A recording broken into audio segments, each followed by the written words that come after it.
Hello everyone, my name is Kenton Cabescu. I'm an ex-Googler, an ex-BCG consultant, and the founder of RocketBlocks, an online platform that helps candidates prepare for interviews.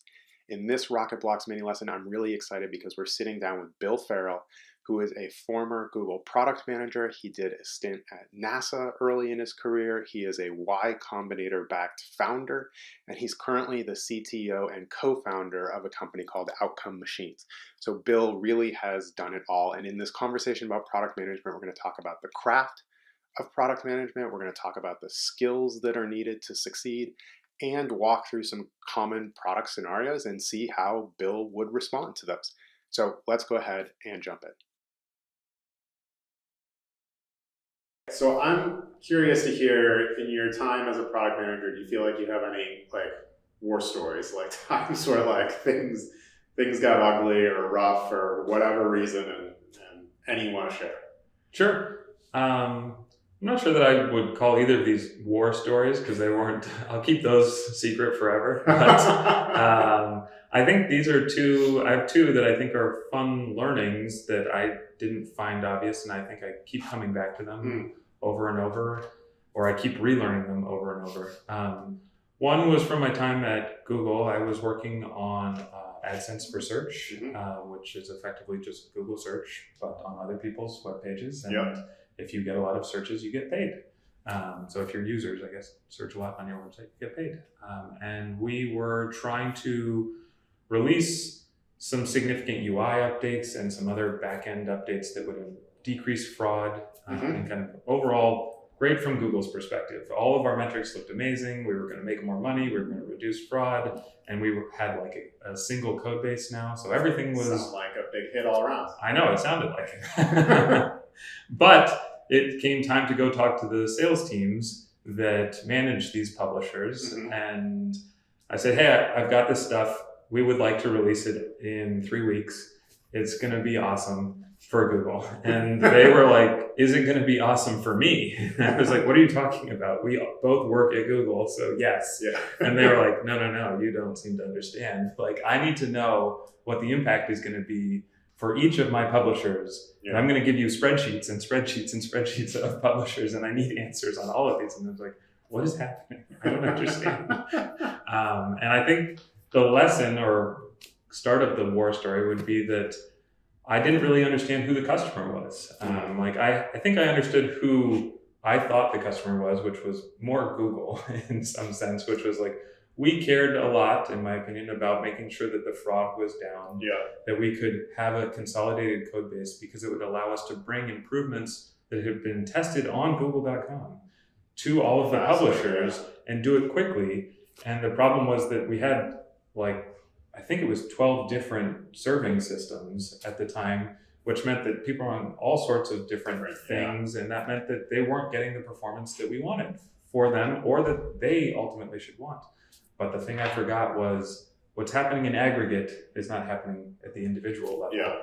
And that was what the sales team was telling me is Bill, my numbers, my bonus, my rating at Google depends on how well my list spreadsheet of publishers is doing. And so that was a very interesting back and forth to get them on board. And I think that one of the lessons is, yes, who is the customer? But I think maybe it's always approach each person you talk to as what customer are they, right? So it's not just, Google was still the customer that I was building for in some sense. But I needed to start the conversation with each person, understanding their lens of how this was going to impact them and look at them as my customer. And I think that if I had approached it differently, and I tried to pivot into this as I struggled to get this launch out the door, was let me come to you and show you the benefits. So let me launch on a set of publishers who don't have reps, so no one cares in some sense. No one can be angry with me. No individual is impacted by this decision. No individual working at Google who knows my phone number or where I sit will be upset. And I'm sure some publishers were impacted negatively, but I think others were impacted very positively. And again, I think that the net benefit was very significant. So But that allowed me to then bring data into the sales teams and say, look, this is what's happening. Let me understand your publishers that you are really concerned about, and we can run maybe an experiment for them or estimate what's going to happen. And I think that changed the conversation from an unknown scary, which was, hey, I've got to change. It's going to change lots of stuff. And it's going to be bad for some and great for others, and Google's going to win. And they're like, well, I heard bad for some, and I want to know if I'm on the some list.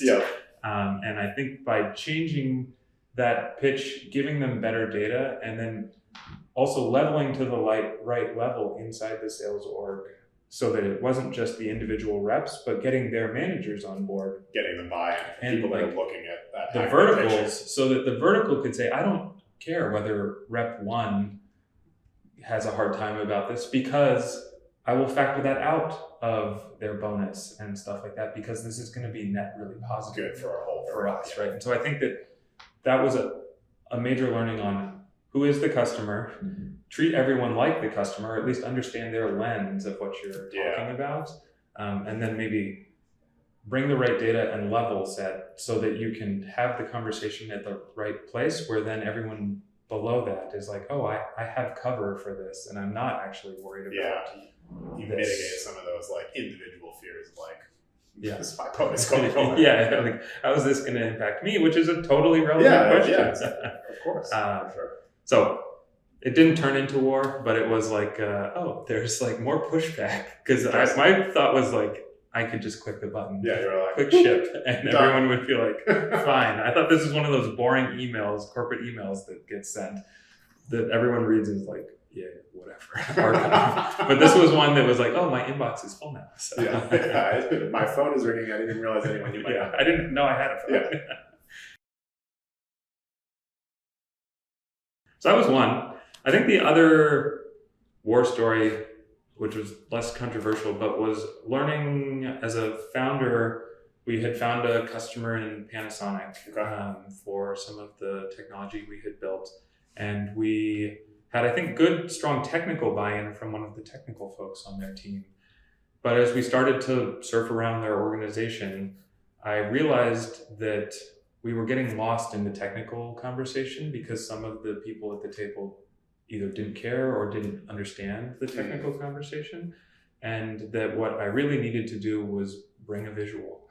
And I think this is something I think and this, just to clarify, this is like during a sales process, like a long sales cycle to get them bought in as a customer, or to get implementation. We were kind of neither. A little bit weird. We were kind of a partner of theirs, so I guess you could consider it a sales process, but I wouldn't have even thought that we were selling our product to them in some sense. This was kind of I had given a talk at a conference at Stanford, and afterwards someone from Panasonic said, hey, the stuff you're working on is really interesting. We think we have a need for it. And I was like, well, we're building for consumers. So I'll happily talk to you, have lunch with you. That sounds fascinating, but that's not what our product is about. So that's why I say it wasn't really sales. Interesting. But then they said, hey, and company wasn't doing too hot in those days. So they were like, we'd be interested in paying you guys a lot for access to this technology. And I was like, great, I'm interested. Now we're interested. This is a great conversation. And it was, so we had sold an initial contract to them of some sorts. And this was, I guess we could call it further implementation. So we were talking about some of their customers. Their customers are a lot of the automakers. We were working with the automaker division of Panasonic. And so I think what was the hurdle we were running to, I guess, in this sales process, or in getting more buy-in for more budget, or more like, yes, this is actually going to make it into some of the vehicles, was that we were having a very technical conversation. But if I had brought a visual to that first meeting, bigger head honcho meeting, I think it would have gone much, much better. And so I remember leaving that meeting, driving back to our office and calling our designer, Lucas, being like, we need visuals. We need an animation that shows this and shows what we're building in a way that fits their understanding. So like put it in the frame of a car or a dashboard, because that's where our stuff was ultimately going to be that's powered. Our frame of context. Even though we weren't really in charge of building that UI, we were building the underlying data system for powering the UI, which is, I think, part of why I hadn't thought of bringing a visual. I was like, you guys do the UI, but they couldn't picture it. Though. They couldn't picture it, right? Yeah. And I think this is something I see everywhere in everything I do. The more that I bring a visual, whether it's a static image or even better, an animation of sorts, showing what you're doing, people are like, I get it. I understand what you're doing. They might not like what you're doing. They might have feedback on what you're doing, but they have total clarity. But at least they're reading it like, both like, this is what you are doing.